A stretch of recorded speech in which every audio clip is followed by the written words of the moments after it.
Let's take a look at this picture right here, okay? We have 3 phases of mishkaki. Mishkaki is a skewered beef dish from Tanzania. Absolutely delicious, wonderful. But we have 3 phases right now. We have raw, semi-cooked, kind of cooked, a little bit cooked, and then perfectly charred, right?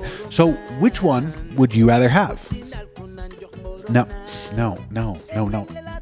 not the raw one. Okay, it's obviously the brown meat, because when heat crisps up the outside of meat, it changes it from dull to rich, charred, and delicious. So why, whenever I make a ground beef dish, do I settle for pale beef? That ends today. This is no more pale beef. Let's start with a hot pan and lay down some oil. When we place the meat on the pan, we want to break it up into pieces to make sure that there's space for moisture to evaporate. If not, it won't brown as evenly on the bottom. Now we leave it untouched until it starts to brown on the bottom like a good-looking steak or hamburger. After a few minutes, we can check on the bottom and look at that crispy brown flavor. Flip all these over and let the other side brown. And this is when we're going to go in with a little salt.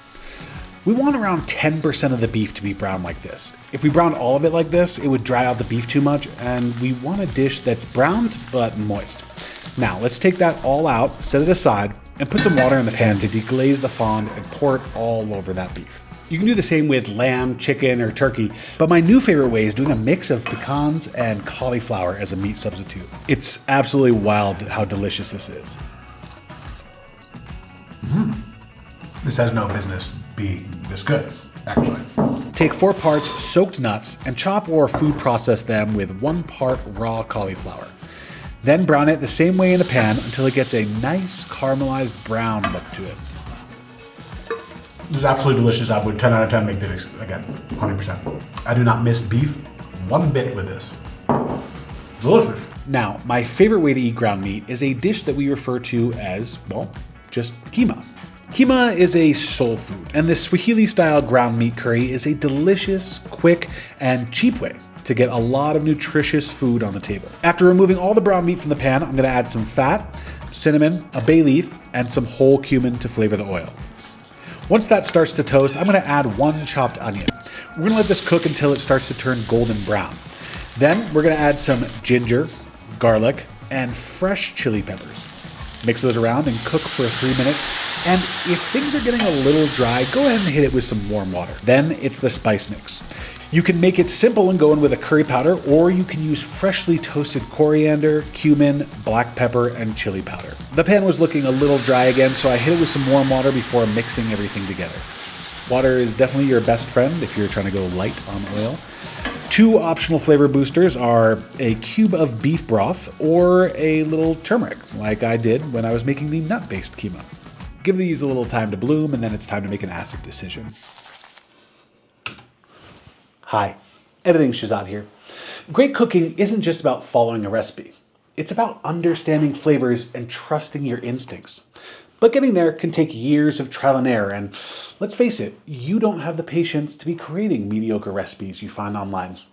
So I created a coconut chicken curry course to fast track that journey, helping you unlock your intuition in the kitchen. In this course, you'll learn how to balance spices, adjust flavors on the fly, and develop the confidence to fix any dish that doesn't go as planned, no matter how much time you have until people come over.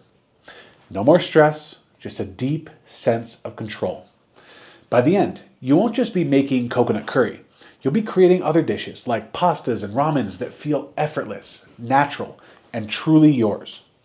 I'll leave a link in the description below. And thank you for directly supporting the channel. Let's get back to it, okay?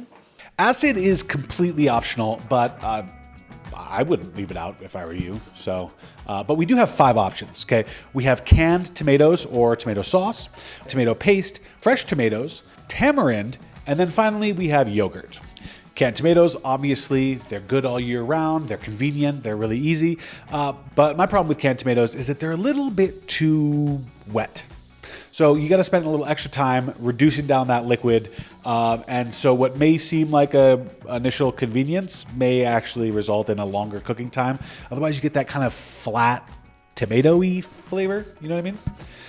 One way to combat this, tomato paste adds a very deep, rich, delicious tomato flavor. So that's nice. Tomato paste is a good one. For me, I prefer to use fresh tomatoes. I really like fresh tomatoes. I think that they caramelize really well and pretty fast, and they get a really delicious flavor. Obviously, they might not be available all year round where you are. So, you know, make your convenience, and do you want to cut stuff? And I mean, it's up to you really on that one. If you don't have or you don't want tomatoes in your keema, definitely tamarind is the way to go. Tamarind gives this kind of an acid boost, really delicious flavor, really, really nice.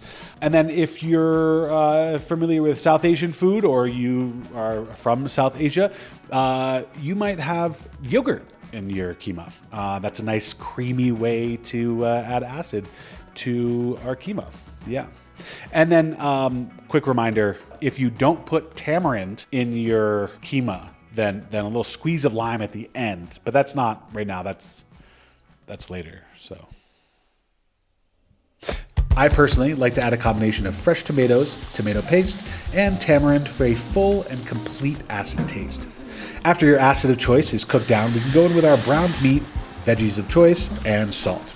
When it comes to veggies, keema is your blank canvas. A classic for me is peas. Throw a bag of frozen or boiled fresh peas in a pot with a little water, cover, and let that cook down for 10 minutes. Potatoes are another go-to move, but if you throw raw potatoes in there, you gotta double the water and cook for 25 to 30 minutes, depending on their size. To cut down that time, I sometimes pre-cook my potatoes in an air fryer, and then I just have to add them and cook them for about 10 minutes. Just like the peas. Chef's choice. To finish off the dish, we're gonna go in with some sugar, garam masala, and chopped cilantro and mint. If you did not add tamarind to the dish, hit it with a squeeze of lemon or lime this time. Turn off the heat, and then we're ready to eat. Because it's a weeknight classic, we're gonna make it easy and serve this over rice. All right, time for the taste test. This is the best beef keema you're gonna get. The spices are really nice, but the acid, I think the tamarind and the tomato, to me, is the ultimate. Absolutely delicious. That brown caramelized meat, all that fond that we pulled off, so delicious. You can clearly taste the difference. I don't know, man. I'm probably gonna finish this whole thing. So, what else can we make with ground brown meat?